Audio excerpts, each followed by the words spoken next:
I think building on some of the themes that have emerged from Jackie's brilliant presentation and some of the chat, and just to say, in terms of the question of how we're collaborating, we are working very closely with Northumbria University, and Stephen Kiffin and Sue Graham are from Northumbria are on the line, and I'm sure we'll be able to add to this presentation. But I've also reflected in these notes a little more on the impact of it. If I can get the slide to move, yeah. In terms of what I'm going to cover, a bit about how we've been developing the agreement and what happened in February, events, I'm afraid, but how we've responded to that and some of the challenges forward. So I wanted to start off by just sort of setting a bit of context, and this also reflects some of the questions that people have. I think there's a long tradition as a civic university and engaging with for Newcastle University, but as we thought about how we might develop what we're calling the Newcastle Agreement, our civic university agreement, we really wanted to make sure that we had the capacity and that we'd embedded the approaches across university. I think that point about vision and leadership is really important. This slide has a screenshot of our vision and strategy, and engagement place is one of our 4 core strategies. I was brought into the university, as Paul says, previously having been COO at Durham University, but before that having spent most of my career in the public sector. And I was brought onto the executive board to really lead on delivering this strategy. And there's real commitment from the VC and across the university. Built quite a lot of capacity with the team, a number of cross-cutting deans with sector specialisms, and we've developed the support for colleagues across the university. We've also thought about the systems and processes that we need to have in place to really build this into everything that we do as a university. And there's also the internal governance and accountability. So we have an engagement and place committee that reports through to Senate and Council. So there's quite a lot of visibility on what we're doing here. So just a quick slide here on how things have been progressing. We've put a lot of time into developing the governance and partnership arrangements. And as I say, that's included bringing the 2 universities together, working with our anchor institution partners, particularly the local authority and the NHS, but reaching out to others more widely as well. We were really conscious of the need to make sure that we had that widespread engagement and the understanding of needs and opportunities in our local area. Like many, we do regular stakeholder surveys, so we made the decision not to do something specifically targeted to the Civic University Agreement, but we've done lots of engagement events and built on existing networks. For example, establishing a social justice advisory group that helps us understand and engage with the community and voluntary sector. We also did a fantastic project with common purpose called Newcastle 150, where we all contributed to working with many young people from all sorts of different backgrounds to get their vision and ambitions for the city and the wider place. We've been thinking about how do we develop a framework for measuring impact, and we agreed as a partnership to build and use the UN SDGs as the basis for that. So we've undertaken a local area review, and we hope that that will give us a sense of a benchmark that is relevant locally, but also something that translates nationally and globally as well. And we're actually thinking about and starting to develop some shared indicators which are relevant to the local area and linked into the local authorities' joint strategic needs assessments. And linked to that, we've also been thinking about, well, so what are the key strategic projects that are going to meet those needs and those shared priorities? So just some examples of things we've been getting underway. The Newcastle Net Zero project is focusing on climate change, using our academics with local partners to provide a roadmap to net zero. We've developed a student charter with Northumbria ourselves, but also Newcastle College. There are a higher proportion of students in Newcastle than pretty much any other city in the UK, and it seemed really important that we got the student voice in that and their role as citizens. So that's something that's underway as well. And we also wanted to make that connection between the local and the global. been developing place-based partnerships to share experiences. So for us, Pittsburgh's been an important focus as a place that has similar social and economic characteristics and history to Newcastle in the Northeast. And we also want to make sure that we build on evidence and use evidence-based policy making in the future to understand the differences that we can make.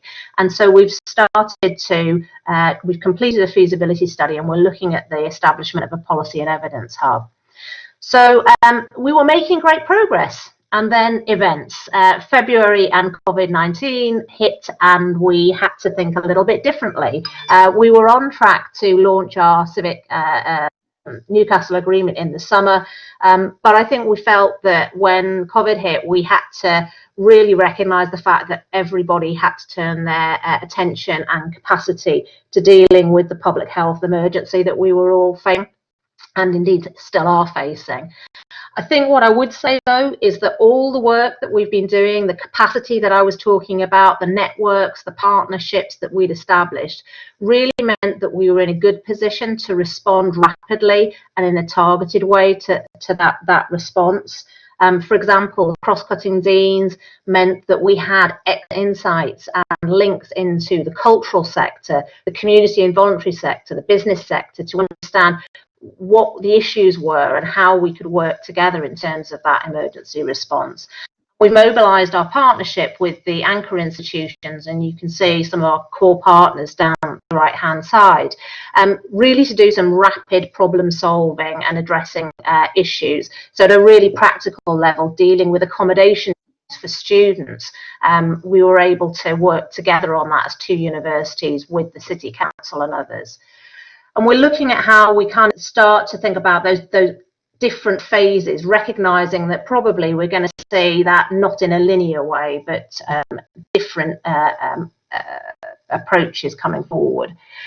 Just want to say a little bit about emergency response. So the key thing here was about how we coordinate and communicate. So our COVID Civic Response Project, there's loads of information on our website, so we can share the link on that. And we identified some of the key themes in the ways in which we could support the wider community. Just two examples I was going to highlight. One around the production of PPE, massive issue across the country. Fantastic collaboration between the two universities, manufacturers and the NHS to design and produce face shields to meet the urgent need at the RVI in Newcastle. Really good example of collaboration. The second one I was going to highlight was around the issue of connecting volunteers to where they were most needed. So our academics within computer sciences worked with the voluntary sector and the City Council to design an online platform to link volunteers to the most vulnerable in the city. The speed at which this was happening was quite phenomenal.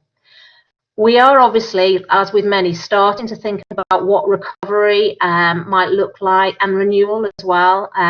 So both the universities are involved in a restart project and the college as well.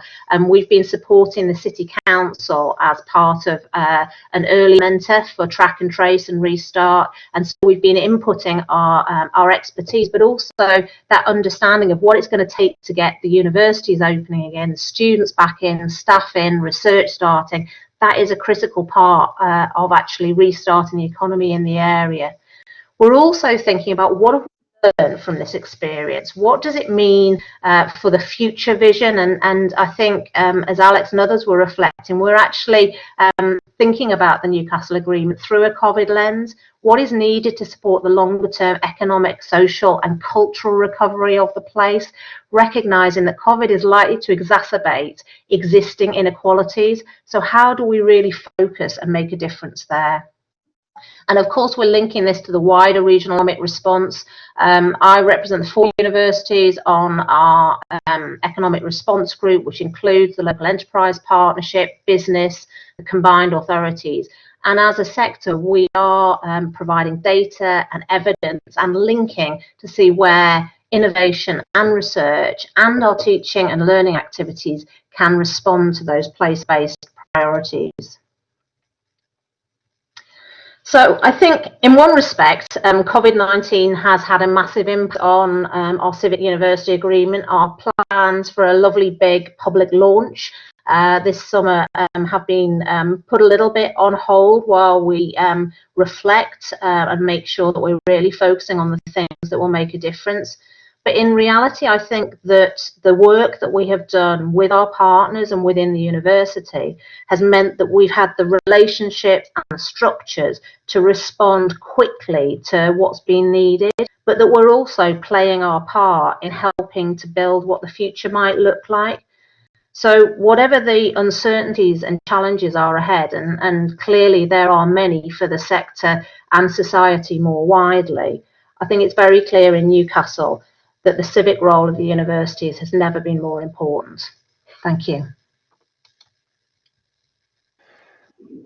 Again, wouldn't it be great to be able to applaud? You can applaud in chat, as some people are demonstrating so beautifully. Thank you, Jane. A chance now for a few questions. It's been great watching the chat. It's been really interesting. Not only are people responding to what the presenters are saying, but they're also connecting with each other, which I think is the whole point of this network. Jane, there was a question about what is local for Newcastle. This is from Matthew Snape. He says, what is local for Newcastle University, given the global orientation of its mission? Is the city of Newcastle, is it the city of Newcastle, or is it something else? Well, interesting question. Yeah, I think it is a really interesting question, and I was fascinated to hear more about the clear approach that Jackie and Sheffield Hallam have taken to this. I mean, I think for many of us, that sort of notion of what level we work at is a really complex one, both in terms of geography and politics. So, I mean, we have talked about, and we are focusing on the Newcastle agreement, and you know, our core partnership is with the anchor institutions in the city, but we also recognise absolutely the role that we play in the wider region and nationally, internationally as well. So we are really focusing on our engagement within Newcastle as a city, but we're also thinking about how do we learn from that and connect that into what is happening internationally. And I mentioned the partnership with Pittsburgh is a really interesting one as a place that has many similarities to Newcastle and the Northeast. And we are seeing that not as an institution to institution partnership, but actually a place to place partnership. So we've had an international conference which was due to be in the States in March, but that was going to involve the leader of the council coming on a delegation to learn from the experiences internationally. So, I mean, I don't sign up to the view that civic means it has to be tightly defined into the city in which you're located. I think it's really important that as universities we're able to engage directly with our local communities where we are operating. But those connections and those benefits need to spread more widely as well. Great, thank you. There's a lot of interest, Jane, in the common purpose and the approach to the Newcastle 150. And just to reassure people, we have got links for you. We will be able to send you to find out more about that. But a number of people, including Dee, have asked if you could just say just a little bit more about how you've approached that. Yeah, so this was a great project. We wanted to really hear the voice of young people. So this wasn't just our students, but it was young people between the ages of 18 and 25 who lived or worked or studied in the city. And we got together with Common Purpose. This is a legacy program that they first ran in Chicago, and we talked to Common Purpose. It's never been in the UK before, but it's really getting young people together from all sorts of different backgrounds to articulate and address a challenge for the future. So what would they want their legacy to be? And the reason it was called 150 was that in 2032, Newcastle, it would be 150 years since Newcastle had city status. So the challenge was, what would need to happen to make Newcastle a place where every young person could fulfil their potential. And loads of partners signed up to that, the 2 universities, the City Council, the Health Trust, but businesses as well. So it was a great event, and we just got it under the wire before lockdown. And we're going to be working with that group of young people and young leaders in terms of how we continue to engage, and for them to really sort of challenge us on how we are taking forward the future of place. But as you say, Paul, there's lots more information, and there's a link that I can share. Thank you. There was a question from Brian, I think, about how you've engaged students in a way that's avoided tokenism, which I think is a really helpful prompt. How have you done that? Yeah, we were really keen that our students played an active role in this. And as I mentioned, we have a high proportion of students in Newcastle. When you bring together Northumbria University, ourselves, and the college, you're talking about 70-odd thousand students in the city, and they play a really important role, incredible contribution, not just economically, but their role as citizens. But we also recognise there are often tensions from that as well. So engaging the students is really important.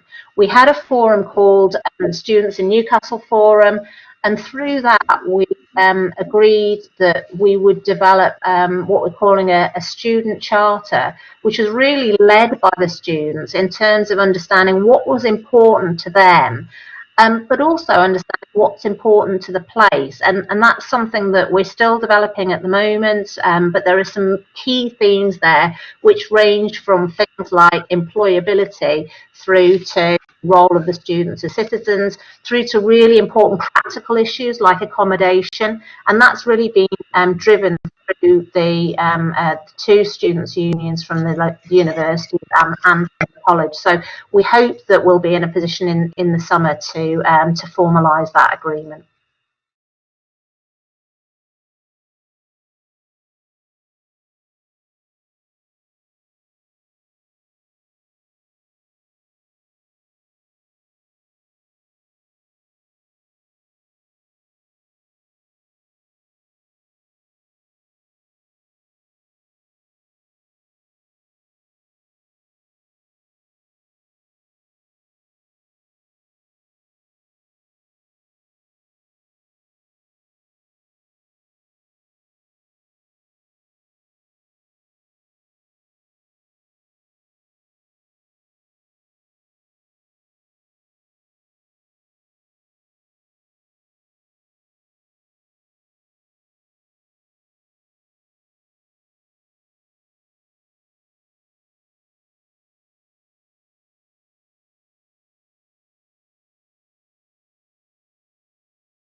As I move through, you'll get these slides. Here are some of the links to Jane's work, but this sort of dynamic between the university kind of leading and the university following and serving, and how do you get that balance right? Just interested to explore with you all, how do you see the civic role of your university? Leading from the front, acting in a support role, or neither? A provocative question perhaps, but just interested in how you respond before we turn to the iron.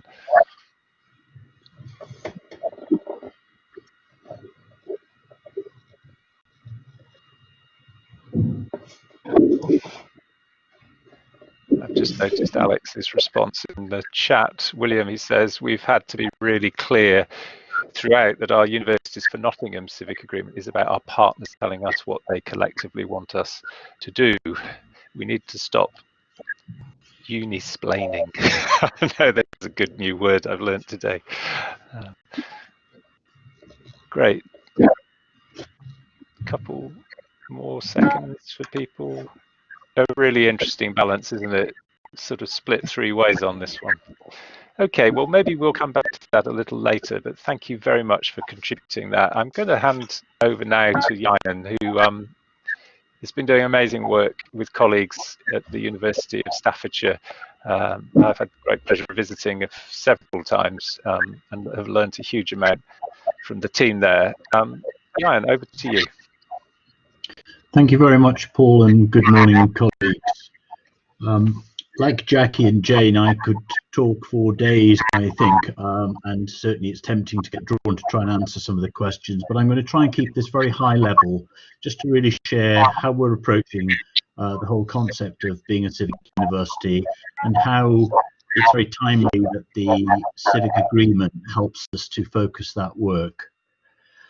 I'm going to go through quickly. The slides will be available later, as Paul has said. So, like many universities, the concept of being civic and connected to our place is not new and hasn't been prompted now by the Commission. We have positioned ourselves as a connected university, which I think speaks to the fact that we see a very strong connection with our place. And as part of our current strategy, we're now at a phase, as others will be, where we're starting to think towards our next strategy, which will be towards 2030. So something I did want to emphasize is this isn't a sort of strand of work which is led just by a few people, but being a connected and developing and shaping our civic university agreement is an integral strand, a gold thread which runs through our strategic plan. And the significance of the first slide here of changing the connected university, which is how we're currently positioning ourselves, is that my single mission is to move from referring to us as the connected university to everybody referring to us as our connected university. And I think that's something which came through the Commission's work. It's the pride that students and staff, but also our wider communities have in their identity with us. So moving on, hope, just to give you a sense of the journey that we are on. Our Connected University strategy was established in 2016, and one of the key strands of that is a connected communities framework. We'd been developing and unpacking, if you like, what it means to be a connected university, what it is to add value to our place, when the Civic University Commission came along. So it was timely for us to be able to, with confidence, sign a pledge because it fitted in very much the work we were doing. Others have commented that one of the key things is understanding how we maximize the impact that we're having, but also how we're able to measure and quantify the impact. And I suppose, like many other institutions, we were aware and could point to a number of examples of things that we were doing and impacts we were having, but we didn't really have any oversight at an institutional level to help us prioritize. So we have conducted with Hatcher Generis a baseline impact report. And this is not new stuff. I know many universities have got similar reports, but they often focus on the kind of economic impact, expressing the GVA added from the university. And we wanted to do more than that and really start to try and get under the skin of the social impacts that we were having. And the process of doing that was as important as the outcome. And what it told us was that we didn't really have a systematic way of collecting evidence of our impact. We had to go far and wide across the institution to find different examples. So it was really helpful in terms of them being able to produce a framework which gives us a baseline. One of the key things which I'll refer to briefly, and there's a video link which you'll be able to follow up at the end, is that we have been for some time engaged in participatory community research, and we've established a civic fellowship. And I won't try to get the detail of that, but this is a recognition, a formal recognition of key members of the public who are working over a sustained period of time in partnership with us. And that is one of our key mechanisms of truly being engaged in understanding the needs of our local communities. We are at a phase now where we were hoping to have completed consultations and be signing off agreement by the summer, but as Jane has said and others, COVID has come along.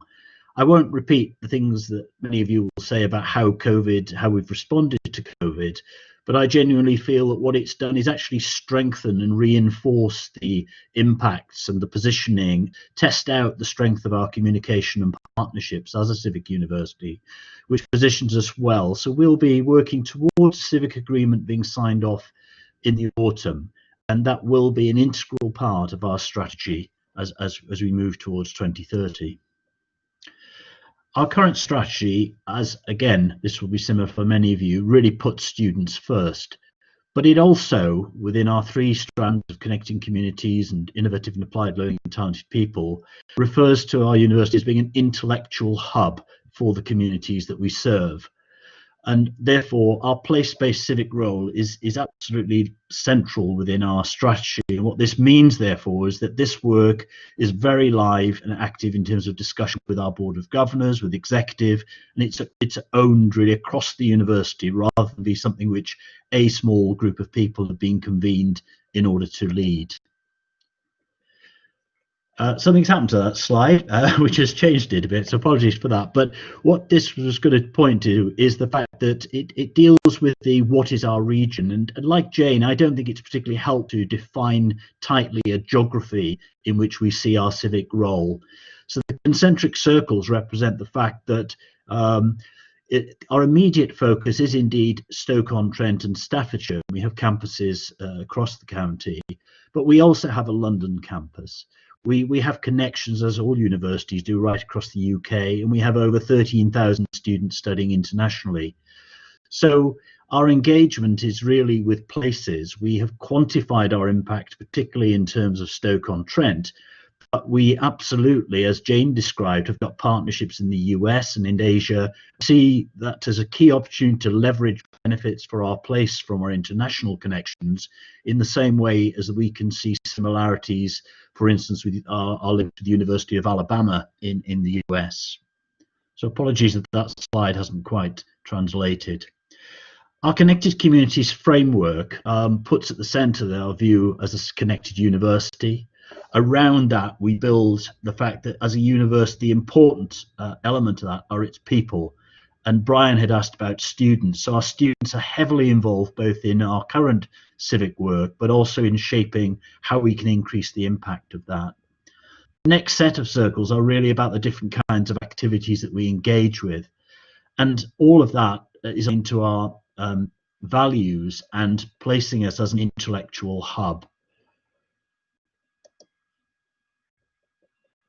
I'm not going to go through each of these, but I think it's important, and what we're seeking to do is not to develop a very detailed document setting out a list of projects and plans, but a future-proof document which is based on some key principles. So I won't read through those, but you'll get these, and our approach therefore is to take and set out a clear set of principles which guide our civic activity. One of the things which I will just put in there is that as well as discussing what we do, we also need a clear set of processes to decide where we're not going to engage, because we can't be all things to all people. We can lead on some, we can support other anchor institutions and civic partners, but there will be some activities where we simply have to say, oh, these are not things that we can commit to at the present time. So bringing that together, we have our framework. When we have undertaken our impact evaluation, the different coloured hexagons or octagons, I'm not sure which they are there, represent the different areas in which we've now developed baseline measures of our impact. And there's a lot more that I could say about that in terms of our economic impact, our commitment to social mobility in terms of our access and participation plan is absolutely key. We are in a region with very low progression to higher education, low skills, etc.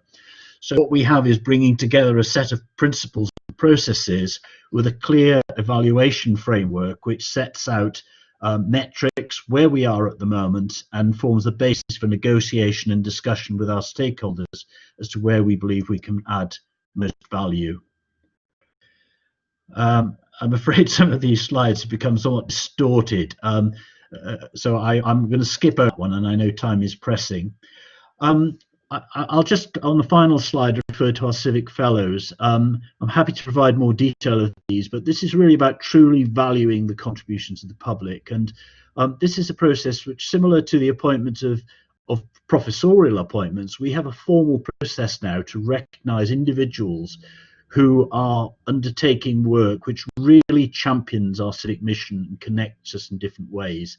And Paul has given me a note so that we don't have to go through the video. It's about 2.5 minutes. But I think the individuals, some of our civic fellows here, talk about what this means to them to be representing the university. And it goes back to my first slide about, you know, that pride in a university, the recognition of the value it brings, and being proud to be staffs. So I'll stop there. There's I know time is pressing, but I'm very happy to share slides. I'm more than happy to answer questions, and would be delighted to follow up and speak to colleagues after today's event. So thank you. Thank you very much, Ian, and apologies for the briskness with which we need to move through everything. We'll take some questions in a second. Just reminding you again that we will send you the links. The video that Jan mentioned is really worth watching. The Connected University Strategy is a great read, a really thoughtful approach, and provided the foundation ahead of, as Jan said, ahead of the Civic Commission. And I think that's a really interesting thing I picked up from your presentation, Jan, that you talked about the sort of origins of this work in 2016 and showed us something of that journey. But the need for these kinds of relationships to be built upon long-standing trust and you know, and community, really, and that you cannot just turn these buttons and switch these things on. They need really patient and long-term work. And I think you've just one example, the Get Talking Hardship project that that there is a link to here is just one of the many examples of the fantastic work that has been going on at Staffordshire for many years to build really collaborative relationships that really deliver social value. And picking up on that theme of social value, there was a question about how you've been measuring and thinking about value. So from Charlotte, she says, what does going beyond economic impact and GVA mean in terms of measuring social impact?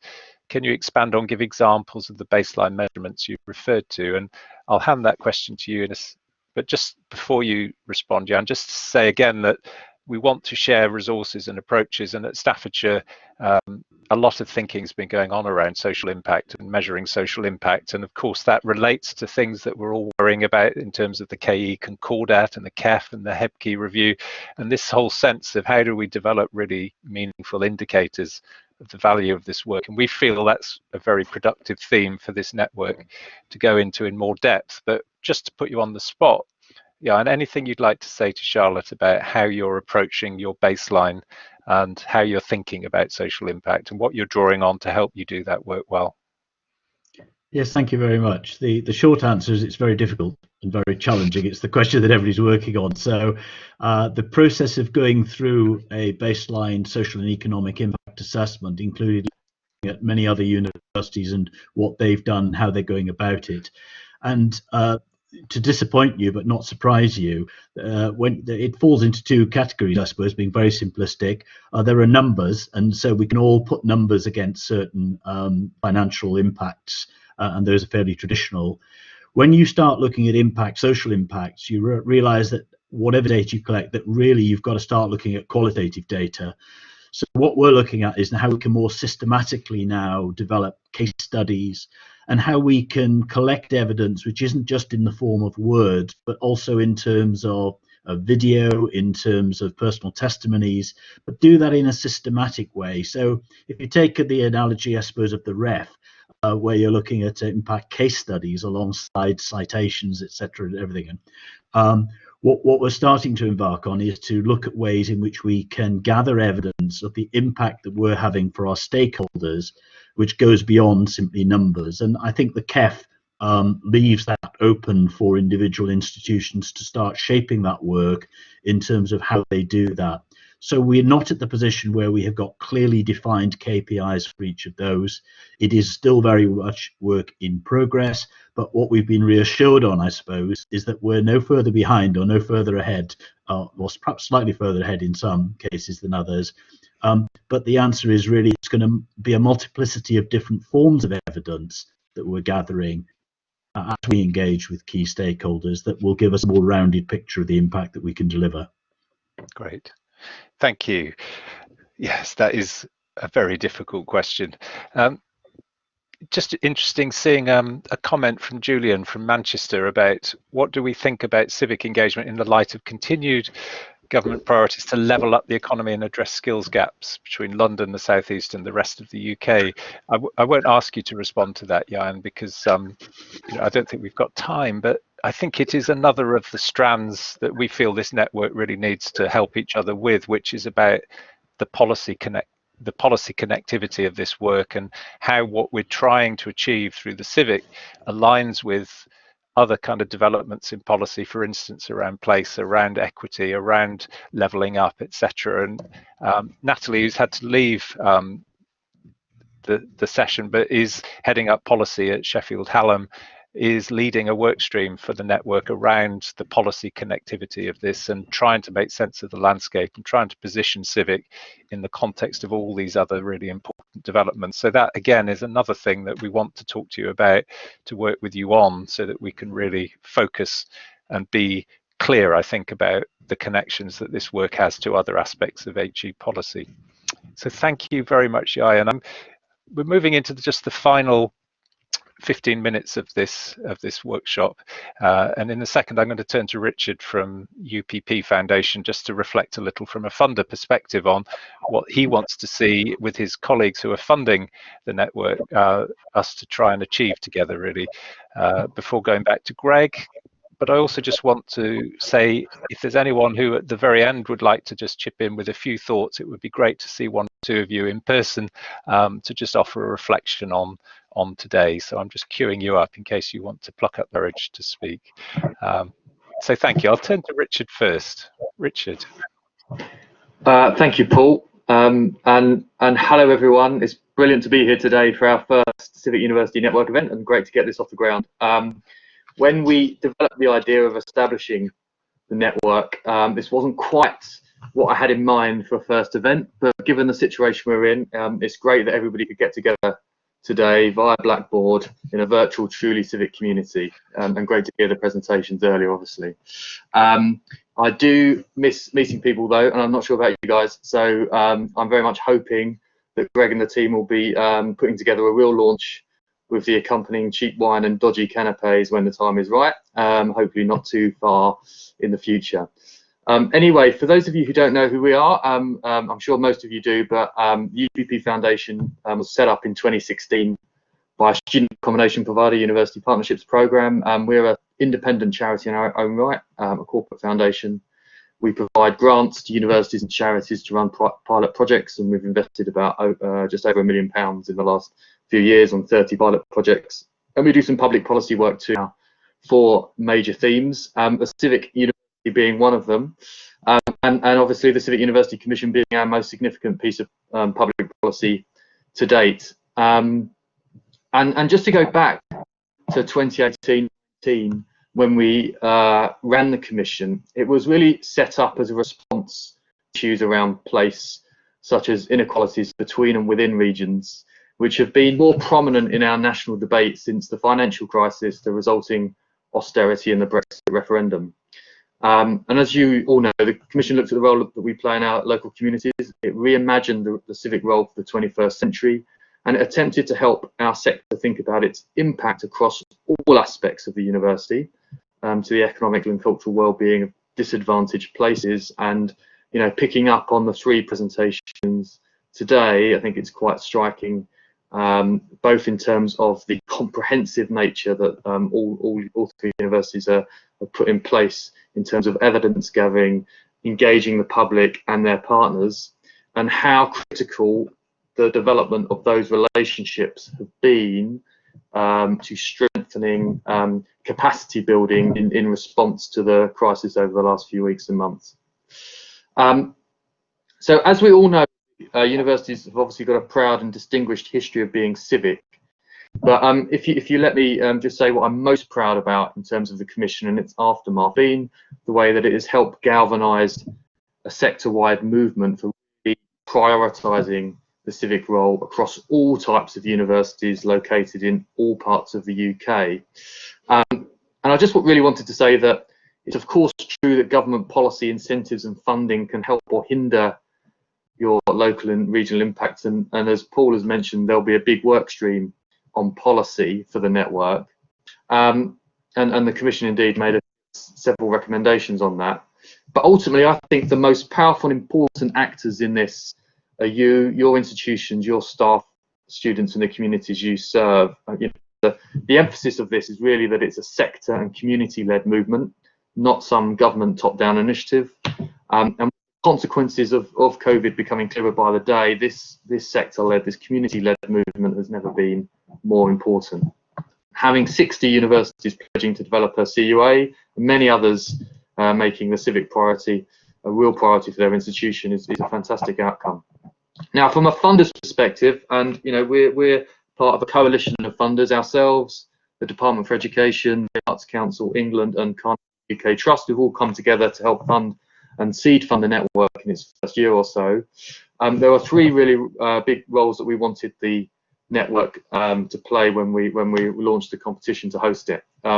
First, in terms of developing best practice, and obviously we've seen today the first signs of that, and to develop a peer review scheme for your agreements, and thirdly, the advocacy role, both to government, but I think what's really important here is the role that the network can play in connecting you as place-based, as leaders of place-based strategies in your institutions to other sectors that are thinking very hard and strategically about place, such as the NHS, FE, local government, arts and culture, and so forth. And of course, there's now a fourth role for the network, which is to support you think about how your local communities over the medium to longer term can overcome the challenges from COVID. And before I pass back to Greg, I just wanted to, apologies, but have this opportunity to plug a couple of reports that the UPP Foundation has published that is linked very much to your civic role. The first, last week, we published a report looking at the impact of COVID on young people's education and employment outcomes. As you'll all be aware, in every recent major recession, there's been a huge scarring impact on young people's employment prospects. And so to prevent this in the current crisis, to help prevent this in the current crisis, we think that the government should utilise the renewed appetite for community endeavour. And Jane Robinson's presentation really showed that in terms of the way that Newcastle has built up the capacity of volunteering, both from staff and students. We want to utilise the government to utilise that to pay unemployed young people full-time and students from disadvantaged backgrounds on a part-time basis to do good work in their local communities. And we're calling this programme a Community Leadership Academy, which we've adapted from King's. Would have a training element to it too, and would cost around £500 million for 75,000 young people to take part in that. So if you're interested in that idea, do take a look at our website, and I'm very happy to have a conversation with you about that. And secondly, to respond to the point that was made earlier around levelling up, our next report, which is a sort of a follow-on from the Commission report, is looking at the role universities can play, particularly in post-industrial towns where there might not be a university in that town, but clearly we need to think about the civic role in these sort of what's called left behind places, although I really dislike that terminology, but I haven't got a better way to frame it at the moment. And all three discuss about geography and the role that you play, not just in your city and community, but in your wider regions too. So that report picks up on that too. So plug over, just want to say how thrilled we are to have got the network off the ground, to be working as a coalition of funders with Sheffield, the outstanding team of Sheffield Hallam and their partners to establish the network. It's a brilliant start today, and we really look forward to sort of helping embed this further. So Paul, Greg, thank you.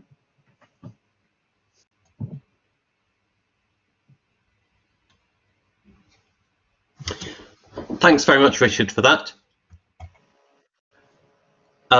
just a few minutes to conclude on the next steps. We very much wanted today to be about people engaging, the opportunity to share amongst one another, and not for us just to be giving you lots of information. So I don't plan to spend a lot of time talking about next steps because we will be communicating that out to you. But just to pick up a couple of things, we're about to launch a website over the next month. That is very much a resource for you as members of the network to use, the opportunity to share lots of information in the way that we started to do today. The website will be a repository to be able to do that. We are going to be hosting a number of webinars over the next few months, picking up particular topics, and a lot of things that have come through today I think we'll be following up on developing that timescale. We've got the next one on the 17th of July, and we also just want to do a quick poll to check with people if we could put the poll up on what are these challenges that are most urgent for you, so that we can help to structure the programme. So if you could just quickly go through that.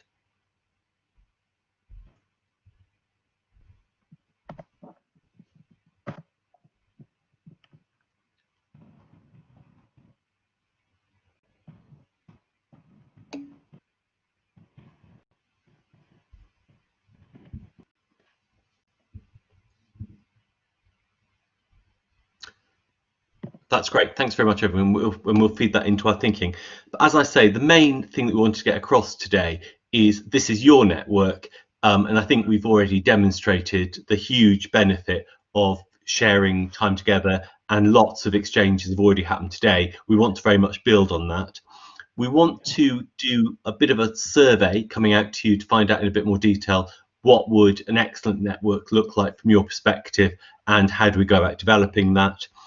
And we're hoping to hold some regional virtual road shows where we can talk to people on a slightly smaller setting, and perhaps have a little bit more discussion about your particular geographical context and some of the challenges that you're facing. So again, we can feed that into our thinking about how do we develop the network so it absolutely meets your requirements. I'll pass back to Paul now.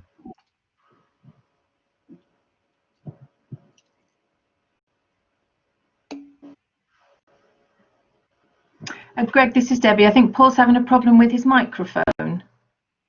Okay. Do you think you could finish off? We've just got the question around August. Yeah, of course. That's fine. Thanks, Debbie. So, Maddie, could you put up the final poll that we were going to ask people?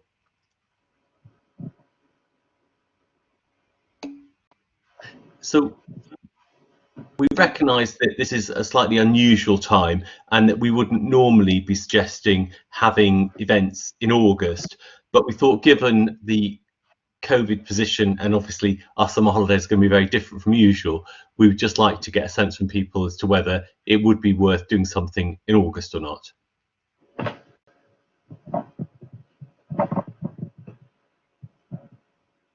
That's brilliant. Thank you very much, everyone, completing that. Paul, are you still having technical problems? That's fine. So shall I finish? Can I just say a big thanks. So we've had over 100 people involved today. There's been absolutely fantastic energy in the chat, lots of really interesting questions, brilliant exchanging of information. Can I also just thank our brilliant presenters today? I think the three presenters presented very interesting and different takes on what's happening in their institutions.